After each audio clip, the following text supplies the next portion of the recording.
오늘 우리가 같이 나눌 말씀 신명기 9장 10장을 우리가 볼 텐데 오늘 9장 몇 절을 먼저 같이 읽고 본 말씀을 같이 살펴보겠습니다. 신명기 9장 1절로 5절 말씀을 우리 천천히 같이 한 몫을 합독합니다. 275장 구약성경 275면 같이 읽습니다. 이스라엘아 들으라, 내가 오늘 요단을 건너 너보다 그것을 차지하리니 그 성읍들은 크고 성벽은 하늘에 닿았으며 크고 많은 백성은 내가 아는 아낙 자손이다. 그에 대한 말을 내가 들었나니 이르기를 누가 아낙 자손을 능히 당하리오 하거니와 오늘 너는 알라, 내 하나님 여호와께서 맹렬한 불과 같이 내 앞에 나아가신즉 여호와께서 그들을 멸하사 내 앞에 엎드려지게 하시리니 여호와께서 내게 말씀하신 것 같이 너는 그들을 쫓아내며 속히 멸할 것이라. 내 하나님 여호와께서 그들을 내 앞에서 쫓아내신 후에 내가 심중에 이르기를 내 공의로움으로 말미암아 여호와께서 나를 이 땅으로 인도하여 드려서 그것을 차지하게 하셨다 하지 말라. 이 민족들이 악함으로 말미암아 여호와께서 그들을 내 앞에서 쫓아내심이니라. 내가 가서 그 땅을 차지함은 내 공의로 말미암음도 아니며 내 마음이 정직함으로 말미암음도 아니요 이 민족들이 악함으로 말미암아 내 하나님 여호와께서 그들을 내 앞에서 쫓아내심이라. 여호와께서 이같이 하심은 내 조상 아브라함과 이삭과 야곱에게 하시는 맹세를 이루려 하심이니라. 아멘.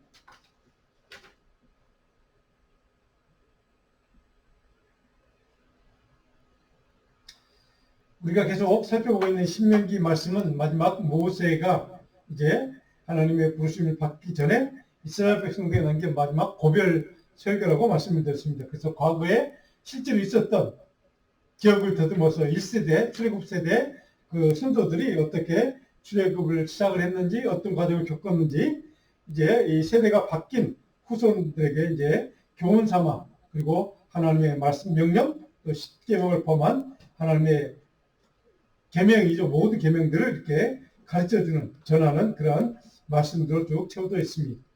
자, 그런데 이제 그들이 가나안 땅을 지금 정복해서 들어가기 직전에 일어났던 사건입니다. 그래서 여호수아가 리더십을 받기 전에 일어났던 사건인데, 이제 백성들이 가나안 땅을 정복 전쟁을 해서 차지하게 될 텐데, 너희들이 만나게 될 영적인 삶의 현실, 영성의 너희들이 부딪힐 영적인 문제들, 이런 것들이 어떤 것인가를 쭉 설명해 주는 게 9장의 이야기입니다. 9장 전체 29절까지의 내용은 그런 내용들, 그럼에도 불구하고 너희들이 과거에 너희 선조들이 범했던 하나님 앞에서 죄를 짓고 거역하고 불순종하고 명령을 떠났던 그런 과거에 대해서 솔직하게 이야기를 해줍니다. 그리고 너희들은 제발 그러지 말라라고 하는 교훈과 권면을 주기 위해서 과거의 그 선조들의 문제들, 죄의 모습들을 적나라하게 설명하는 이야기들로 쭉 채워져 있습니다. 그런데 오늘 1절에 보시면 하나님 그 이스라엘 백성들이 가나안 땅을 들어가기 전에 먼저 권면의 이야기, 격려하는 말씀을 먼저 주고 있습니다. 1절에 보니까 내가 오늘 요단을 건너 너보다 강대한 나라로 들어가서 이제 요단강을 건너는 여호수아의 지도력에 따라서 그 사건을 미리 얘기해 주고 있습니다. 그것을 차지하리니 그 성읍들은 크고 가나안 땅 원주민들 성읍들은 너희보다 더 크고 성벽은 하늘에 닿았고, 그리고 2절에 보니까 크고 많은 숫자도 많다. 그리고 기골이 장대하다, 이런 얘기입니다. 내가 아는 아낙 자손이라 이렇게 되십니다. 아낙 자손. 키가 크고 등치가 큰, 그리고 용맹한 싸움을 잘하는 자손이 바로 아낙 자손. 우리가 보통 이 아낙 자손은 지금 블레셋, 우리가 성경에 나오는 블레셋 군대, 지금 팔레스타인 사람들, 그런 그 백성들을 지칭하는 민족의 이름이 아낙 자손이다, 이렇게 생각하시면 쉽게 이해가 될 것 같습니다. 이 절에 보니까 중요한 것은 누가 아낙 자손을 능히 당하리오라고 모세가 지금 아낙 자손이 그만큼 강하고 용맹하고 등치도 크고 싸움도 잘하고 이런 거를 모세도 좀 인정하고 있는 것을 보게 됩니다. 자, 너희들이 싸워야 될 대상은 만만한 상대가 아니야. 아낙 자손들이야. 그들은 키도 크고 용맹해, 싸움도 잘해. 너희보다 훨씬 나. 이런 얘기를 하고 있습니다. 안악자손, 이 안악이라는 말은 히브리 언어 이 안악이라는 말은 목이라는 뜻입니다. 네, 목. 근데 목이 우리 사울이 왕으로 부름받기 전에 사울 왕이 사무엘이 사울을 평가할 때 다른 사람보다 목이 하나 더 위에 있다. 이렇게 표현합니다. 그만 키가 크다는 얘기입니다. 그러니까 안악자손은 보통 사람들보다 목 하나 위에가 더 있는 것처럼 다 큰 사람들이라는 뜻입니다. 그래서 목이라는 안악 그러면 목이라는 뜻이 이름이 의미입니다. 그래서 가나안 사람들, 헤브론 원주민들, 블레셋 사람들을 보통 지칭하는 단어입니다. 그런데 이 사람들에 대한 최초의 보고가 민수기 13장을 보시면 12명의 지파 대표들로 가나안 땅 정복하기 전에 이제 정탐을 하고 오죠. 우리가 잘 아는 사건입니다. 그래서 여호수아와 갈레브에 포함된 12명의 지파의 대표 한 사람씩 12명이 가서 이제 보고 오는 이야기가 쭉 기록된 사건이 민수기 13장에 기록되어 있습니다. 근데 민수기 13장 22절에 보니까 이렇게 기록되어 있더라고요. 또 네겝으로 올라가 헤브론에 이르렀으니 헤브론이라고 나오죠. 예루살렘 바로 밑에 가까운 동네가 헤브론입니다. 근데 그 가나안 땅 블레셋 족속이 점령하고 있던 땅입니다. 그곳에 도달했더니 정탐꾼들입니다. 그곳에 누가 있다고요? 안악자손 아이만과 이렇게 됐습니다. 안악자손들이 점령지 그들의 땅이었다는 얘기입니다. 25절 40일 동안 땅을 정탐했다. 41일 동안 정탐을 했다. 이렇게 됐습니다. 그 다음에 26절에 보니까 돌아와서 이제 모세와 아론을 포함한 모든 이스라엘 지도자에게 정탐의 결과를 보고하는 내용이 있습니다. 그리고 28절에 이렇게 보고합니다. 그러나 그 땅 거주민은 강하고 거기서 안악 자손을 보았습니다. 그 땅에 원주민들이 안악 자손이라는 겁니다. 32절에 보면 거기서 본 모든 백성은 신장이 장대한 자들이며 이렇게 됐습니까? 안악 자손은 키가 컸다. 목이 남들보다 하나 위에 있는 우리 한국에 있는 농구선수 서장훈 같은 키가 큰 그런 인물들이 바로 우리가 점령해야 될 싸워야 될 적군입니다. 라고 보고를 합니다. 그 다음에 33절에 보니까 그들이 누구냐? 안악자손이 누구냐? 거기서 네피림 후손인 안악자손의 거인들을 보았나이다. 네피림. 아시죠? 여러분 잘 들어본 네피림. 자, 창세기 6장 4절에 네피림이라는 단어가 기록되어 있습니다. 처음으로 등장하는데요. 네피림은 뭐냐? 자이언트, 거대한 인물이에요. 키가 크다는 뜻입니다. 그러니까 등치가 크기도 하고 키가 크기도 하고 이런 이제 인물들이 네피림 자손, 바로 후손이 누구냐? 안악 자손입니다. 근데 네피림이라는 말은 바로 이 사람들은 용사라고 성기 용사, 그러니까 싸움을 잘한다는 거죠. 우리가 잘 아는 아마도 그 다윗이 싸웠던 골리앗 같은 인물, 그런 인물을 생각하시면 그런 인물들이었구나, 그런 족속이구나. 창세기 6장 4절에 땅에는 네피림이 있었고 이렇게 네피림이 있었다. 그들은 용사다 이렇게 기록됐습니다. 자, 그럼에도 불구하고 중요한 것은 모세가 지금 강조하는 것은 너희들이 싸워야 될 적군은 그런 존재들이야. 그걸 강조해서 이스라엘 백성들이 겁먹도록 하기 위한 것이 목적이 아닙니다. 모세가 강조하고 싶은 그 다음에 나옵니다. 그런 강대하고 키도 크고 너희보다 용맹한 네피림 후손들 안악자손이 점령하고 있는 그들의 땅, 그곳이 너희가 싸워야 될 땅이야. 그들과 싸워야 돼. 그런데 걱정하지 마. 그럼에도 불구하고 너희들은 반드시 승리할 거야. 이유가 뭐냐? 하나님이 너희 백성들을, 우리 백성들을 반드시 도와주실 것이기 때문에. 이것을 이제 하나님이 이 모세가 강조하도록 지금 하기 위해서 이렇게 먼저 그들이 어떤 존재인가를 강조하는, 그럼에도 너희들은 두려워하거나 염려하거나 걱정할 필요가 없다는 이야기를 좀 하고 싶은 겁니다. 그래서 오늘 3절을 보시면 하나님이 이스라엘 백성들 어떻게 도울 것인가? 내 하나님 여호와께서 명렬한 불과 같이 내 앞에 나아가신 즉. 하나님이 걱정하지 마. 왜? 하나님께서 너희보다 앞서서 그들과 싸워 주실 것이야 라고 하는 이야기입니다. 앞서가시는 하나님. 너희보다 먼저 앞서서 그 용맹한 네피림의 후손들 안악자손과 강맹하지만 아무리 강맹하다 할지라도 그 원수들이 너희들이 싸워서 이길 수 없는 존재일지라도 하나님이 싸워주시면 결코 그들이 너희를 무너뜨릴 수 없다는 사실. 모세는 지금 강조하고 싶은 겁니다. 중요한 방점은 어디 있다고요? 하나님이 너희를 위해서 도우실 것이다. 바로 이것이 모세가 오늘 말씀을 통해 강조하고 싶은 이야기입니다. 오늘 우리 인생 앞에 수많은 어려운 문제들 물론 있습니다. 네피림, 안악자손과 같은 강대한 우리가 싸워서 이길 수 없는 그런 인생의 어려운 문제들, 힘든 일들이 물론 있습니다. 가로막고 있습니다. 그럼에도 불구하고 우리가 염려하거나 걱정하지 않아도 될 이유는 내가 싸워서 이길 수 있는 능력이, 지혜가, 힘이 내게 있어서가 아닙니다. 하나님이 우리보다 앞서서 그 원수들과 그 대적들과 우리 가로막고 있는 모든 장애물들과 싸워주시기 때문에 그것을 하나님께서 물리쳐 주시는, 그래서 우리는 그 길만 따라가면 되는 그런 은혜를 하나님이 주실 것이기 때문에 염려하거나 걱정하지 말라는 말씀입니다.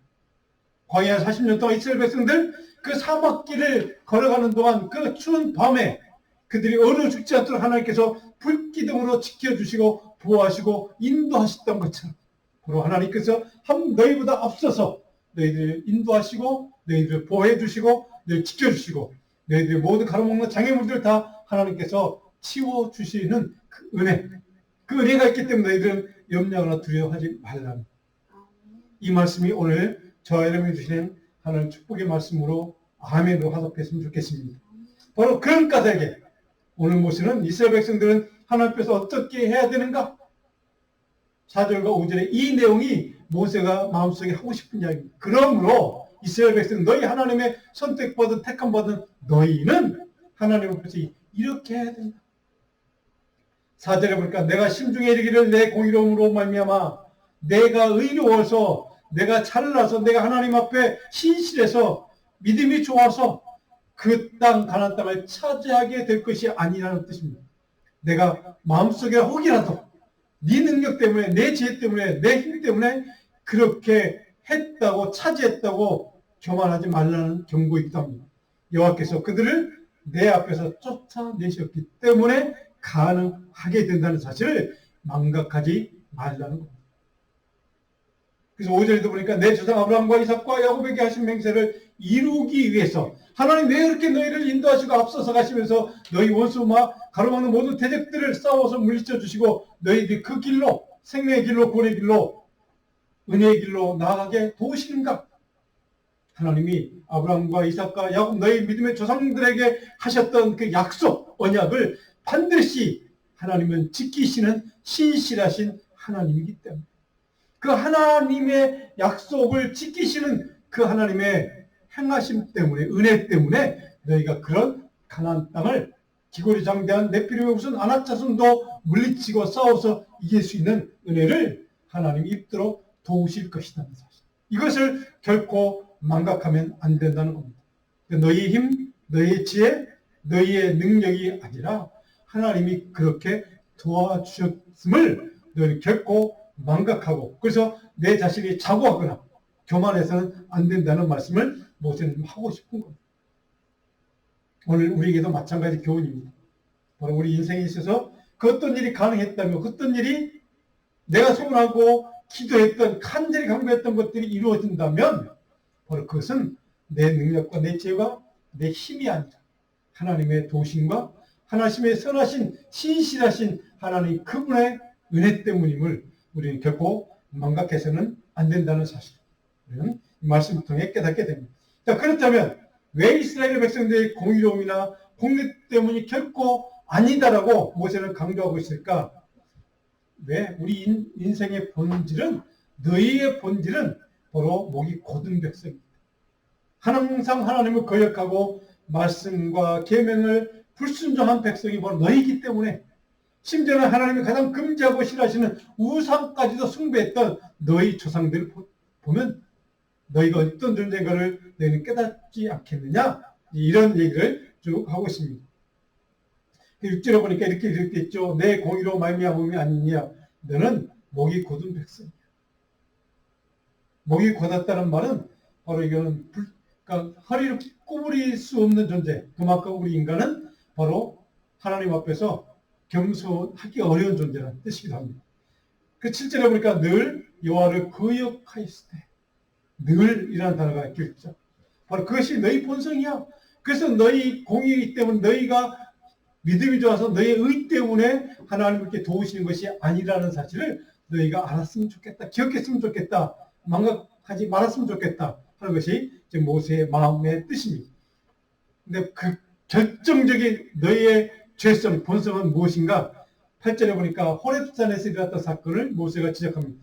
호렙산에서 너희가 여호와를 경노하게 했으므로 너희를 멸하려 하셨느니라. 호렙산 사건. 자, 제가 지도를 좀 이게 보여주면 좋겠네요. 여기에 보시면 제가 지난번에 보여드렸던 지도인데요. 자, 여기가 호렙산입니다.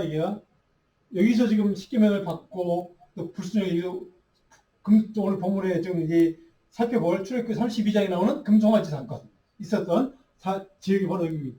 근데 이게 지금 이들 여기 가네스파 지나서 여기에 좀 와 있는 그런 상황입니다. 자, 그런데 과거에 회상을 하면서 바로 여기에 있던 사건을 지금 모세가 지금 지적을 하는 겁니다. 무슨 죄를 졌는가? 우리 잘 아는 금송아지 사건입니다. 출애굽기 32장에 보면 이렇게 기록됐습니다. 호렙산에 하나님이 이제 모세를 불러서 십계명을 돌판을 받으러 올라갔죠. 모세가 없는 그 시간, 그 지경에서 지금 무슨 일이 벌어졌는가 기록하고 있는 게 출애굽기 32장에 쭉 내용이 기록됐습니다. 출애굽기 32장 3절에 보니까 모든 백성이라고 시작됩니다. 모든 백성이 금꼬리를 빼다가 아론에게 가져가며 금 신상을 만들기 위해서 자기가 갖고 있는 모든 금모으기를 했다는 거죠. 쉽게 얘기하면 우리 옛날 한국 IMF 때 금모으기 했던 뭐 IMF 그 위기를 타게 하겠다고 백성들이 다 그냥 자기 갖고 있는 금을 모았던 것처럼 그 우상을 섬기게 만들기 위해서 그들이 금모으기 했다는 겁니다.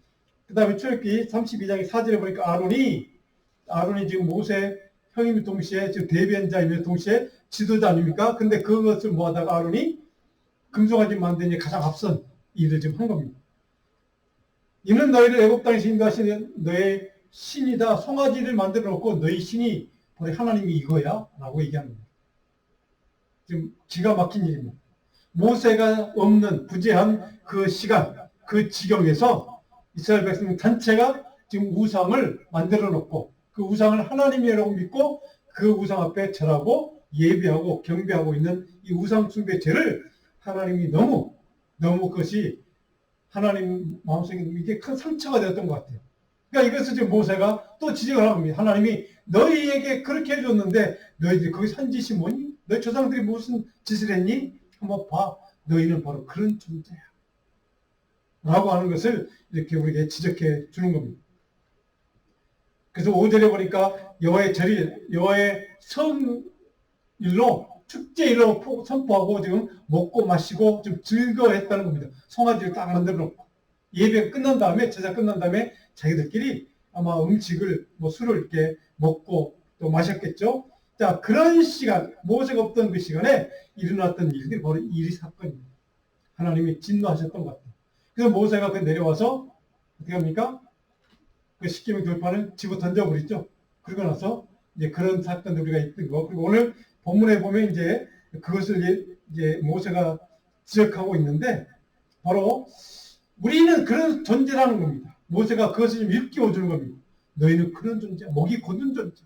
항상 하나님의 명령과 말씀과 규례를 거절한 존재가 바로 너희야. 라고 하는 것을 정확하게 지적해 주고 있습니다. 그런 악한 죄성의 궁극적인 결과는 어떻게 되는가? 바로 7절에 보니까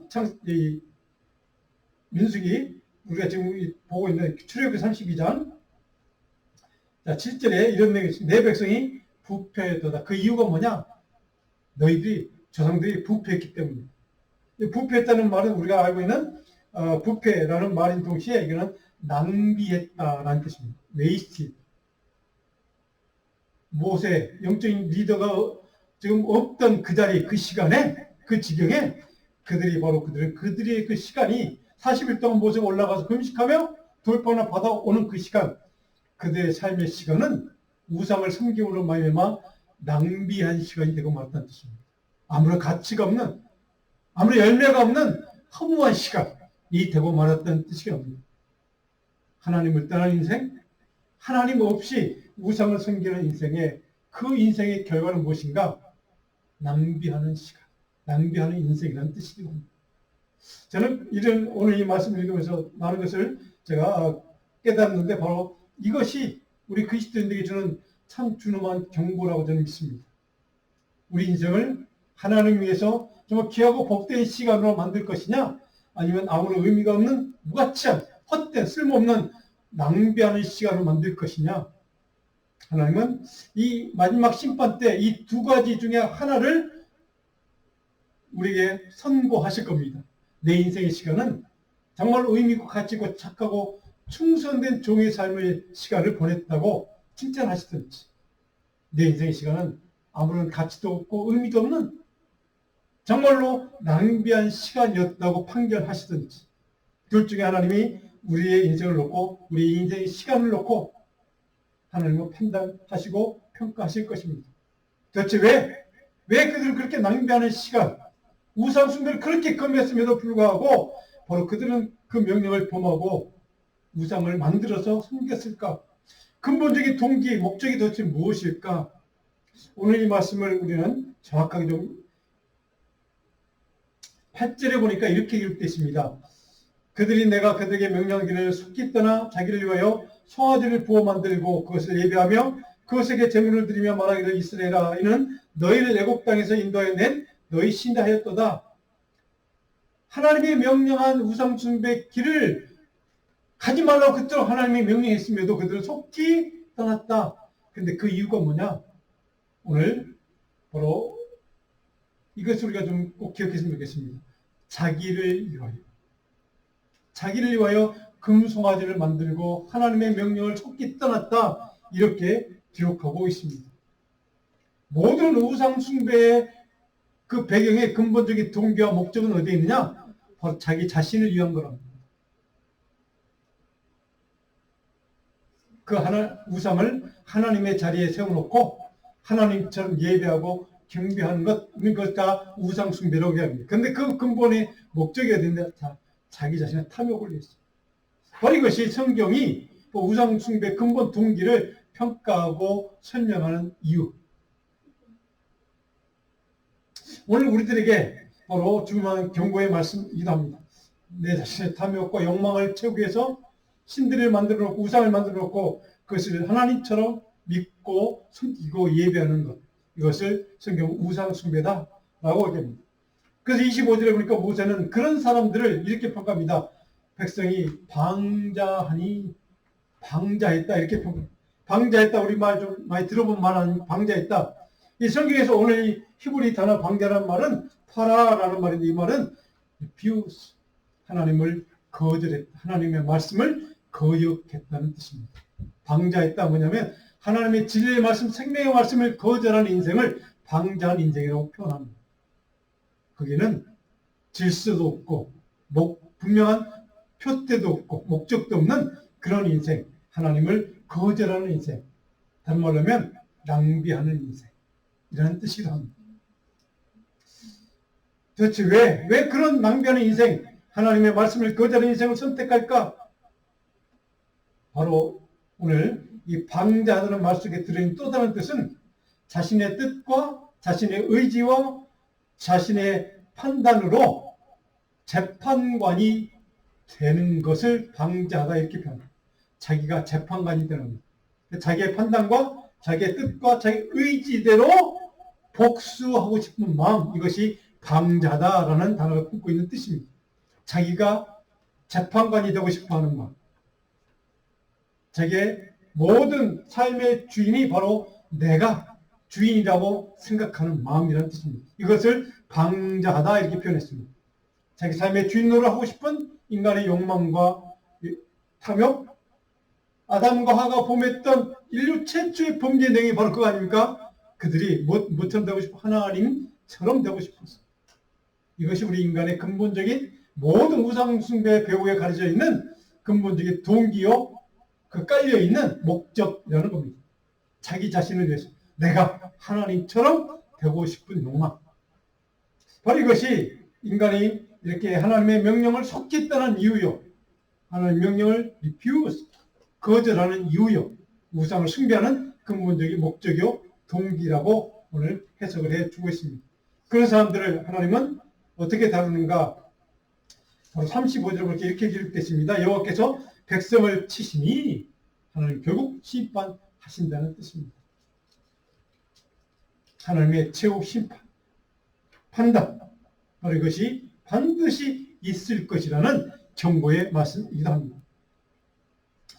우리 인생에도 마찬가지입니다. 이스라엘 백성들뿐만 아니라 우리들도 하나님처럼 하나님 대신 하나님의 자리에 바로 대신 세워놓고 숭배하고 경배하고 찬양하고 집중하는 것들이 있습니다. 모든 사람들 각기 바로 그것을 아마 좀 다를 수는 있을 겁니다. 어떤 분은 명예라는 우상을 인생 최고의 목표로 삼고 섬기고 추구하고 살아가는 사람이 있습니다. 또 어떤 사람들은 권력이라는 우상이 있습니다. 어떤 사람은 돈, 소유라는 우상이 있죠. 또 어떤 사람에게는 건강이라는 우상이 있습니다. 또 어떤 사람은 자녀라는 우상이 있습니다. 자녀가 인생의 최대 목표로 삼고 가는, 자녀가 잘 되는 것이라고 얘기하지만 결국 부모의 탐욕, 욕망을 이루기 위해서 자녀를 사랑한다는 명분을 삼아서 자녀를 우상으로 섬기는 사람들이 있는 것을 많은 드라마를 통해서 우리가 보고 또 깨닫게 됩니다. 그러나 반드시 여러분 기억하십시다. 하나님을 떠나 그 무엇이든지 하나님 이에 하나님 자리에 놓고 그것을 무엇이든지 그 우상을 섬기고 예배하는 인생은 결국 하나님 앞에서는 아무런 열매를 맺지 못하는 무익한 헛된 그런 낭비하는 삶을 살 수밖에 없다는 사실입니다. 이것이 하나님이 심판하는 심판의 결과이기도 합니다. 그 사람의 삶이 제발로 부유하게 풍요로운 삶을 살았든 아니면 힘센 권력자로 살았든 아니면 높은 지위와 명예를 누리는 그런 복된 삶을 살았든 상관없이 하나님이 내시는 그런 사람의 인생의 최후의 결론, 그것은 바로 부패한 인생, 낭비한 인생, 헛된 인생이라는 뜻입니다. 성경에 나와 있는 착하고 충성된 종의 인생을 살 것인가, 낭비한 인생을 살 것인가. 저는 여러분, 저와 여러분들이 우리 자녀들이 하나님 앞에서 착하고 충성된 종이라고 주님 인정해 주시는 그런 복된 인생을 누리는 열매 맺는 인생을 살아가는 그런 하나님 앞에 영광이 되는 삶이 되는 그런 복된 주의 종들 다 되기를 주님으로 축원합니다.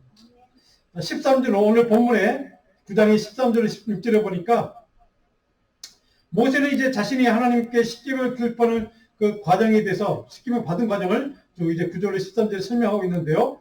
근데 13절과 16절에 두 가지 중요한 우리가 구절이 있습니다. 첫 번째 13절 보니까 목이 곧은이라는 단어, 아까 우리가 살펴보았죠? 목이 곧은 백성, 목이 곧았다. 이 곧았다는 말을 좀 우리가 기억 좀 할 필요가 있습니다. 이 목이 곧았다, 성경에서 나오는 목이 곧다는 말은 잔인하다는 뜻입니다. 원래 의미는 잔인하다. 히브리 단어에 보니까 카세크라는 말인데 이 말은 뭐냐면 딱딱하다, 거칠다는 뜻입니다. 그리고 하나님 앞에서 겸손히 하기 어려운 존재라는 의미를 담고 있는 단어이기도 합니다. 하나님 말씀을 온전히 받아들이고 순종하기가 어려운 존재가 목이 곧은 존재, 바로 우리 인간이 그렇다는 겁니다. 자, 두 번째 16절에 보면 여호와께서 명령하신 돌을 빨리 떠났다는 표현이 빨리 떠났다. 16절에 바로 이것이 우리 인간 존재라는 사실입니다. 너무 급합니다. 떠나는 것도 빨리 떠나고 그 16절에 보니까 모세가 여호와께서 명하신 돌을 빨리 떠났다 이렇게 강조하고 있는 것을 보면 이스라엘 백성들의 그들의 그 불순종의 모습이 얼마나 컸는지 바로 이것을 우리는 깨닫게 됩니다. 자, 그래서 그들을 위해서 지금 모세가 중보기도 하죠. 그들의 죄를 위해서, 그들의 불순종을 해서 하나님의 말씀과 계명을 떠나는 그 이스라엘 백성에서 중보기도하는 내용이 바로 이제 쭉 기록되어 있고 19절 20절에 보니까 하나님이 그 중보기도에 대해서 모세 중보하는 그 기도에 대해서 어떻게 반응하시는가 응답하는 내용이 19절 20절에 기록됐습니다. 19절에 보니까 그러나 여호와께서 그때도 내 말을 들으셨고 모세 중보기도를 하나님이 받아주셨다는 뜻입니다. 이스라엘 백성들을 용서하셨다는 뜻이기도 합니다. 24절에 보니까 이스라엘 백성들, 그런 이스라엘 백성들에 대해서 하나님은 어떻게 그들을 대하셨는가? 24절에 보니까 너희가 항상 여호와를 거역하고 왔다. 그런 하나님의 은혜를 베풀었음에도 이스라엘 백성들 하나님에 대해서 이렇게 거역했다라고 하는 것을 정확하게 다시 한번 언급합니다. 그런데 하나님은 어떻게 하셨다고요? 그럼에도 불구하고 이스라엘 백성들을 모세 중보기도를 받으시고 그들을 용납하시고 용서해 주시고 다시 기회를 주시는 하나님의 은혜, 마치 우리의 죄도 불구하고 십자가의 그 중보자 되시는 예수 그리스도의 십자가의 보혈의 은혜 때문에, 그분의 죽으심 때문에 우리를 다시 영원한 구원과 생명을 주셨던 것처럼, 주님의 그 십자가의 구원의 은혜로 중보해 주신 것처럼 하나님은 그 십자가의 은혜를 받아주셔서 우리를 용서하신 그 은혜를 우리 베풀어 주신 것처럼 이스라엘 백성들도 그렇게 하나님의 그 중보 기도를 받으시고 모세의 중보하는 그 기도를 받으시고 그들을 용서해 주시고 다시 사랑해 주시고 품어주시고 그들의 긍휼과 은혜를 변함없이 베풀어 주셨다는 모세의 고백이고 간증이기도 합니다. 그러니까 하나님의 은총은 도대체 그러면 그들 용서하시고 중보기도를 응답해 주신 하나님의 용서의 은혜는 어떻게 증명이 되었는가? 27절 29절에 보니까 29절에 이렇게 기록됐습니다. 주의 큰 권능과 표심팔로 인도하여 내신 주의 백성, 하나님께서 그러면서 이스라엘 백성들을 큰 능력을 펴시고 그 권능의 팔로, 손길로 그들을 인도해 주셨고 보호해 주셨고 그들을 살려주셨다. 이렇게 29절은 간증해 주고 있습니다. 자, 그렇다면 그런 모든 과정을 겪어서 지금 여기까지 왔는데 모세가 두 번째 십계명 돌번을 받은 사건이 바로 10장 1절로 11절까지 쭉 기록됐습니다. 오늘 10장 12절로 22절까지 후반부에 보면 세 번째로 하나님이 이 명령을 하시면 이스라엘 백성 요구하는 게 있습니다. 이 12절로 16절 보니까 쭉 기록되는데 12절, 오늘 10장 12절을 같이 한번 읽어볼까요? 12절. 이스라엘아, 내 하나님 여호와께서 내게 요구하시는 것이 무엇이냐? 곧 내 하나님 여호와를 경외하여 그의 모든 도를 행하고 그를 사랑하며 마음을 다하고 뜻을 다하여 내 하나님 여호와를 섬기고. 자, 16절입니다. 그러므로 너희는 마음에 할례를 행하고 다시는 목을 곧게 하지 말라. 네. 하나님이 요구하는 건 딱 이겁니다. 지금 이것도 12절, 하나님을 경외하고 그의 모든 도를 행하고 그를 사랑하고 마음을 다하고 뜻을 다하여 내 하나님 여호와를 섬기고. 예수님이 요약했던 구약 율법의 두 가지 중에 첫 번째, 하나님을 사랑하는 것. 그렇죠? 16절에 보니까 하나님의 사랑한다는 게 무엇인가? 마음의 할례를 행하고 목을 곧게 하지를 말아라. 다시는 하나님 명령과 계명 앞에 불순종의 죄를 짓지 말라는 것. 하나님 마음의 할례를 행하는 것, 하나님께 속한 존재로 내가 영적인 거룩한 하나님의 자녀인 정체성을 인정하고 그렇게 살라는 뜻이기도 합니다. 이것이 바로 마음의 할례를 행하라는 뜻입니다. 두 번째로 목을 곧게 하지 말라, 겸손해지라는 뜻입니다. 목을 숙이라는 겁니다. 바로 이것이 바로 하나님이 요구하는 거야. 도대체 하나님이 이렇게 요구하는 이유가 뭘까? 이스라엘 백성들에게 이렇게 살도록 요구하신 이유. 17절을 같이 한번 읽어볼까요? 너희 하나님 여호와는 신 가운데 신이시며 주 가운데 주시오 크고 능하시며 두려우신 하나님이시라. 사람을 외모로 보지 아니하시며 뇌물을 받지 아니하시고. 하나님은 구별하거나 차별하지 않고 누구든지 긍휼과 은혜를 베푸시기에 모자람이 없는, 차별을 두지 않으시는 하나님, 공평하신 하나님, 변함없이 하나님의 신실한 은혜와 사랑을 구별 없이 베풀어 주시는 하나님, 바로 그 하나님의 명령과 말씀과 계명 앞에 목을 곧게 하는 것을 깨뜨리고 순종하고 지키면 바로 하나님께서 우리에게 어떤 복을 주시는가? 20절과 20절 같이 한번 읽을까요? 내 하나님 여호와를 경외하여 그를 섬기며 그의 의지하고 그의 이름으로. 22절. 그는 내 찬송이시여 내 하나님이시라. 내 눈으로 본 이같이 크고 두려운 일을 너희를 위하여 행하셨느니라. 예. 이제는 내 하나님 여호와께서 너를 하늘에 별같이 많게 하시느니라. 하나님 여호와께서 너희를 별같이 많게 하신 하나님이 약속을 지켜주셔서 내 삶을 형통의 복으로 채워주실 것이다. 아멘. 이것이 바로 모세가 왜 하나님의 백성으로 거룩하게 그렇게 명령에 순종하며 목을 곧게 하지 않고 순종하며 살아야 될 이유를 오늘 이렇게 우리에게 가르쳐 줍니다. 오늘 이 모세를 통해 주시는 하나님의 약속의 말씀, 여호와께서 우리를 하늘의 별같이 많게 하시는 형통의 복을 분명히 약속하신 이 약속을 우리가 붙들고 하나님 앞에서 명령을 순종하고 그 명령 앞에 겸손하게 낮아져서 하나님 그 말씀 앞에 순종하는 복된 삶이 되기를 주님의 이름으로 축복하고 또 축원합니다. 말씀을 기억하시면서 같이 잠깐 고백하며 기도했으면 좋겠습니다. 하나님,